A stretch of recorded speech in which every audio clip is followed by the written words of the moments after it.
أوصيكم ونفسي بتقوى الله فقد فاز المتقون. قال الله تعالى إن الله مع الذين اتقوا والذين هم محسنون. Ma'asyiral muslimin wa zumratal mu'minin rahimakumullah. Bersyukur kita kepada Allah Subhanahu wa taala, alhamdulillah. Pada siang hari ini kita bisa sama-sama hadir di masjid ini untuk sama-sama menunaikan sholat Jumat berjamaah.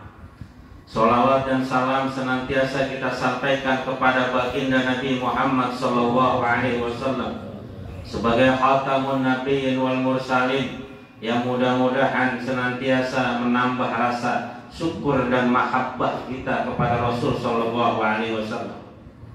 Ittaqullah, ittaqullah, ittaqullah, usikum wa nafsi bitaqwallah. Senantiasa kita tingkatkan kualitas iman dan takwa kita kepada Allah Subhanahu wa taala dengan sebenar-benarnya iman, dengan sebenar-benarnya takwa sampai akhir hayat kita nanti. Sebagaimana Allah menegaskan di dalam Al-Qur'anul Karim, ya ayyuhalladzina amanu taqullaha haqqa tuqatih wa la tamutunna illa wa antum muslimun. Ma'asyiral muslimin wa zumratal mu'minin rahimakumullah. Hari ini bertepatan dengan tanggal 19 Agustus, di mana 2 hari yang lalu, tepatnya tanggal 17 Agustus, kita semua bangsa Indonesia, baik yang ada di Indonesia maupun yang ada di luar Indonesia, pada tanggal 17 Agustus sama-sama merayakan Hari Kemerdekaan Negara Kesatuan Republik Indonesia yang kita cintai ini.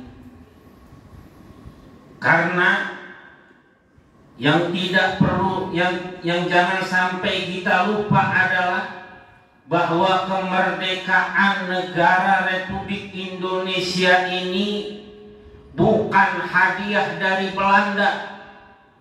Kemerdekaan Republik Indonesia ini bukan kado dari Jepang.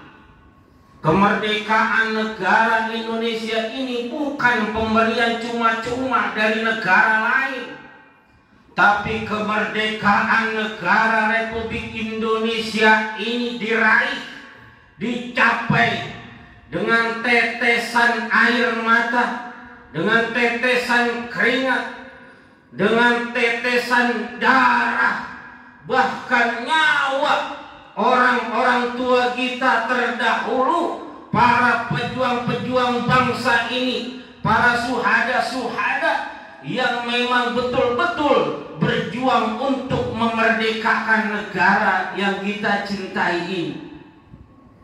Jadi ketika kita bergembira pada saat 17 Agustus dengan kemerdekaan negara kita ini, di satu sisi lain jangan sampai kita melupakan jasa-jasa para pahlawan negeri kita ini.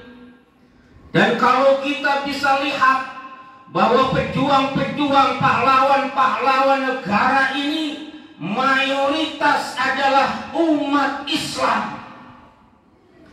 Bagaimana perjuangan-perjuangan umat Islam nenek moyang kita pada zaman dahulu itu, mereka tidak pernah berpikir hidup miskin atau kaya.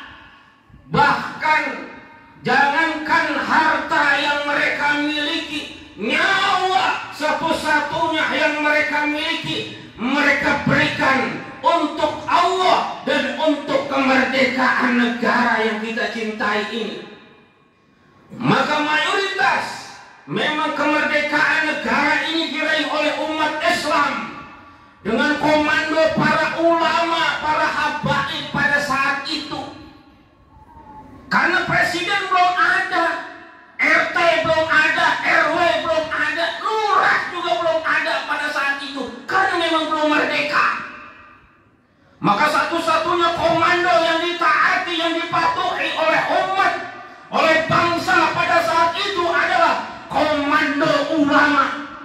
Ketika ulama mengatakan perang melawan para penjajah-penjajah adalah jihad di jalan Allah, jihad fisabilillah, berkobar semangat umat Islam pada saat itu. Walaupun dengan senjata apa adanya, dengan bambu runcing, mampu mengalahkan senjata modern pada saat itu. Dengan kalimat takbir, Allahu Akbar, menggema di seluruh Nusantara ini, dibarengi dengan tauhid, dibarengi dengan keikhlasan, ingin membantu memperjuangkan ulama, maka alhamdulillah bangsa Indonesia setelah sekian ratus tahun dijajah oleh para penjajah mampu mendeklarasikan kemerdekaannya pada tanggal 17 Agustus 1945. Kita bisa lihat dalam pembukaan Undang-Undang Dasar 45. Di situ jelas tegas dikatakan bahwa atas berkat rahmat Allah. Ada kalimat atas berkat rahmat Allah. Karena memang kemerdekaan ini pertama atas rahmatnya Allah. Kenapa Allah memberikan rahmatnya kepada bangsa ini? Karena para pejuang-pejuangnya adalah mereka orang-orang yang bertauhid, orang-orang yang mengenal Allah, mengikuti komando ulama. Maka alhamdulillah pada saat hari ini sudah 77 tahun kita merdeka dari penjajahan di bumi ini. Tapi bagaimana kita caranya mengisi kemerdekaan ini?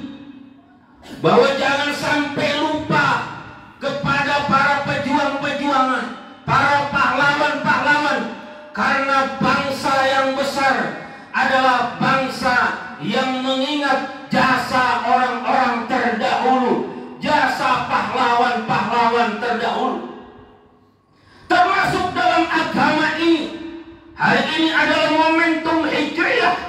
Itu juga tidak luput bahwa kita menganut agama Islam sampai hari ini karena para pejuang-pejuang, para suhada-suhada, wabil khusus karena Rasulullah dan para sahabatnya yang telah memperjuangkan agama ini, yang meninggikan kalimat La ilaha illallah Muhammadur Rasulullah, sehingga agama Islam tersebar sampai ke bumi Nusantara ini. Dan alhamdulillah, alhamdulillah, alhamdulillah hari ini umat Islam di Indonesia masih dijadikan umat yang paling mayoritas, bukan hanya di Indonesia tapi di dunia.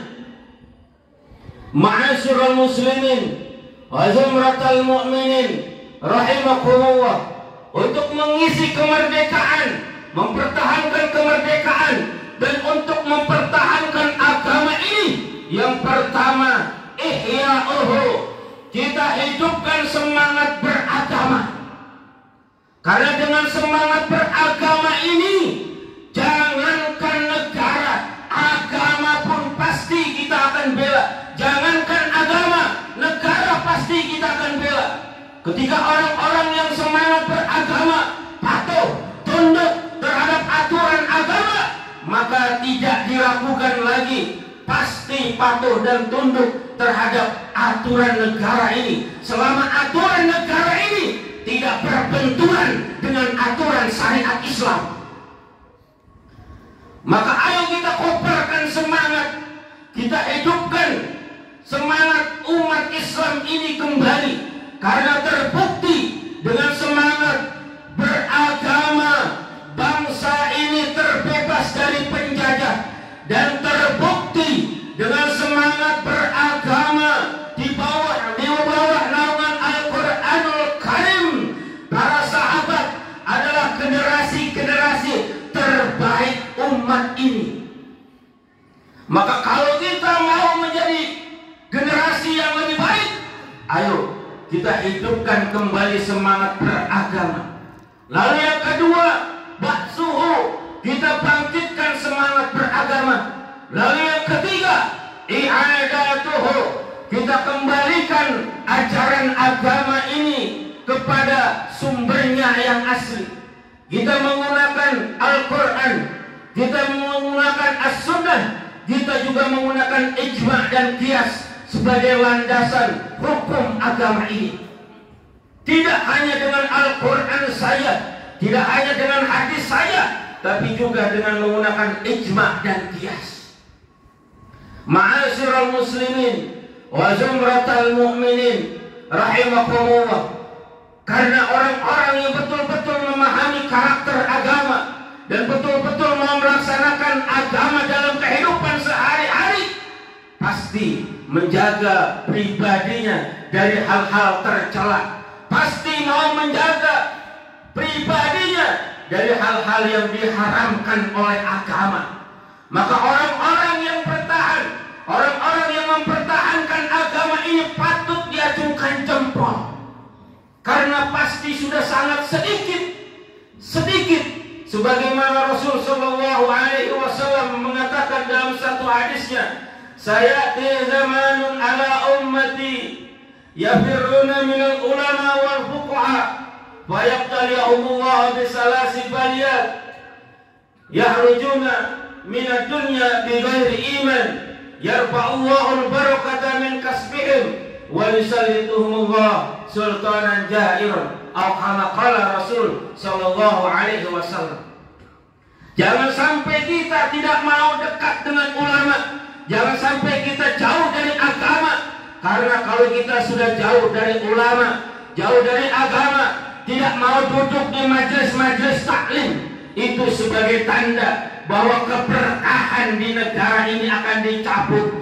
Dan pasti pemimpin-pemimpin yang lahir di negeri ini adalah pemimpin-pemimpin yang zalim, karena kitanya tidak mau dekat dengan ulama, dengan para habaib.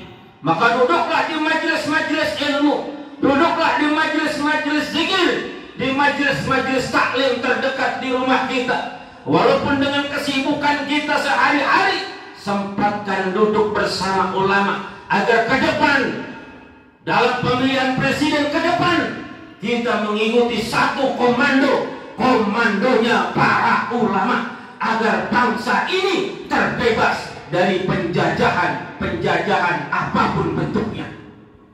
Ma'asyiral muslimin wa zumratal mu'minin rahimakumullah. Inilah khutbah singkat pada siang hari ini.